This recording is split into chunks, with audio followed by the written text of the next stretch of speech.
ಭೀಮಾ ನದಿ ಪ್ರವಾಹಕ್ಕೆ ಬೆಳೆ ಹಾನಿಯಾದ ಪ್ರದೇಶಕ್ಕೆ ಬಿಜೆಪಿ ಯುವ ಮುಖಂಡ ಮಹೇಶ್ ರೆಡ್ಡಿ ಮುದ್ನಾಳ್ ಅವರು ಭೇಟಿ ನೀಡಿ ಬೆಳೆ ಹಾನಿ ವೀಕ್ಷಣೆ ಮಾಡಿದರು.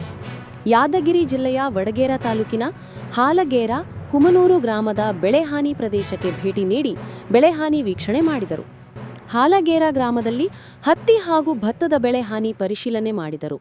ನಂತರ ಕುಮನೂರು ಗ್ರಾಮದ ಬೆಳೆ ಹಾನಿ ವೀಕ್ಷಣೆ ಮಾಡಿದರು. ಕುಮನೂರು ಅರ್ಜುನಗಿ ಸೇತುವೆ ಜಲಾವೃತವಾದ ಬಗ್ಗೆ ವೀಕ್ಷಣೆ ಮಾಡಿದರು. ಬೆಳೆ ಹಾನಿ ವೀಕ್ಷಣೆ ಮಾಡಿ ಅನ್ನದಾತರ ಸಮಸ್ಯೆ ಆಲಿಸಿದರು. ಬೆಳೆ ಹಾನಿಯಾದರೂ ಅಧಿಕಾರಿಗಳು ಬಾರದಕ್ಕೆ ರೈತರು ಆಕ್ರೋಶ ವ್ಯಕ್ತಪಡಿಸಿದ್ದಾರೆ. ಕಂದಳ್ಳಿ ಬ್ಯಾರೇಜ್ನ ಹಳೆ ಗೇಟ್ ತೆಗೆಯದ ಕಾರಣ ಬ್ಯಾರೇಜ್ ಹಿನ್ನೀರು ನುಗ್ಗಿ ಬೆಳೆ ಹಾನಿಯಾದ ಬಗ್ಗೆ ರೈತರು ನೋವು ತೋಡಿಕೊಂಡರು. ನಂತರ ಈ ಬಗ್ಗೆ ಬಿಜೆಪಿ ಯುವ ಮುಖಂಡ ಮಹೇಶ್ ರೆಡ್ಡಿ ಮುದ್ನಾಳ್ ಅವರು ಮಾತನಾಡಿ, ಕಂದಳ್ಳಿ ಬ್ರಿಡ್ಜ್ ಕಮ್ ಬ್ಯಾರೇಜ್ಗೆ ಅಳವಡಿಕೆ ಮಾಡಿರುವ ಹಳೆ ನೀಡಿಲ್ ಗೇಟ್ ತೆಗೆಯದಕ್ಕೆ ರೈತರ ಜಮೀನಿಗೆ ನೀರು ನುಗ್ಗಿ ಬೆಳೆ ಹಾನಿಯಾಗಿದೆ.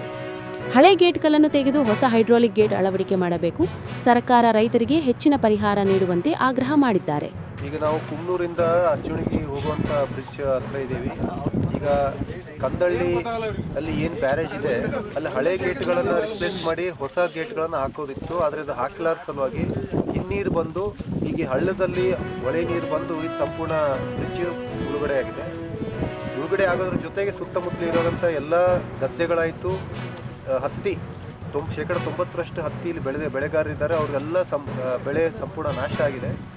ಇನ್ನು ಹೈಡ್ರಾಲಿಕ್ ಗೇಟ್ಸ್ ಎಲ್ಲಿ ಗುರ್ಸಣಿಗೆ ಹತ್ರ ಮತ್ತು ಜೋದಡಿಗೆ ಹತ್ರ ಏನು ಹೈಡ್ರಾಲಿಕ್ ಗೇಟ್ಸ್ ಕೂಡಿಸಿದ್ದಾರೆ, ಹಳೆ ಗೇಟ್ಸ್ಗಳು ಇನ್ನೂ ಹಾಗೆ ಉಳ್ಕೊಂಡು ಕುಂತಾವೆ.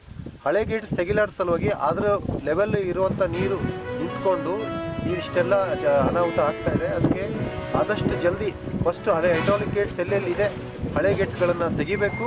ಆಮೇಲೆ ಕಂದಳ್ಳಿಗೆ ಬ್ರಿಡ್ಜ್ ಬ್ಯಾರೇಜಲ್ಲಿ ಏನು ಇವರು ಹಳೆ ಗೇಟ್ಸ್ಗಳಿದೆ ಅದನ್ನು ತೆಗೆಸಿ ಹೊಸ ಗೇಟ್ಗಳನ್ನು ಅಳವಡಿಸ್ಬೇಕಂತೇಳಿ ನಾನು ಸರ್ಕಾರಕ್ಕೆ ಆಗ್ರಹ ಮಾಡ್ತೀನಿ.